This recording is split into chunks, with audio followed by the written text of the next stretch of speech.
வேண்டும் என்று சொன்னால் பழி வாங்குகிற எண்ணத்தை விட்டு விடுங்க.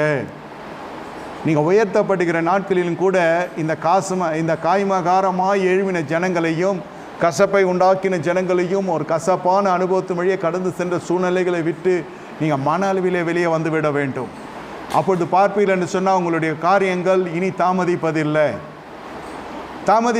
நீங்கள் எவ்வளவாய் அடங்கி அடங்கி அடங்கி போகிறீர்களோ அவ்வளவாய் சத்துருக்களுக்கு என்ன கர்த்தர் செய்ய போகிறார் என்றால், இனி வருகிற நாட்களிலே மதிகேட்டை கர்த்தர் அனுப்புவார். நல்லா தெரிந்து கொள்ளலாம். நீங்கள் செய்கிற தொழிலாக இருக்கட்டும், நீங்கள் செய்கிற வியாபாரமாக இருக்கட்டும், உங்களுடைய குடும்ப அங்கத்தினர்கள் மத்தியில் நீங்கள் எவ்வளவாய் அவமானப்படுத்தப்பட்டவர்களாய் காணப்பட்டு இருந்தாலும், இனி வருகிற நாட்கள் அவருடைய வாழ்க்கையில் நீங்கள் பார்க்கிற காரியம் என்னவென்று கேட்டால், அவர்களுக்கு ஒரு மதிகேடு காணப்படும்.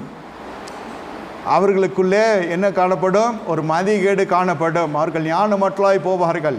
வேதம் சொல்லுகிறது, என் ஞானத்தாலே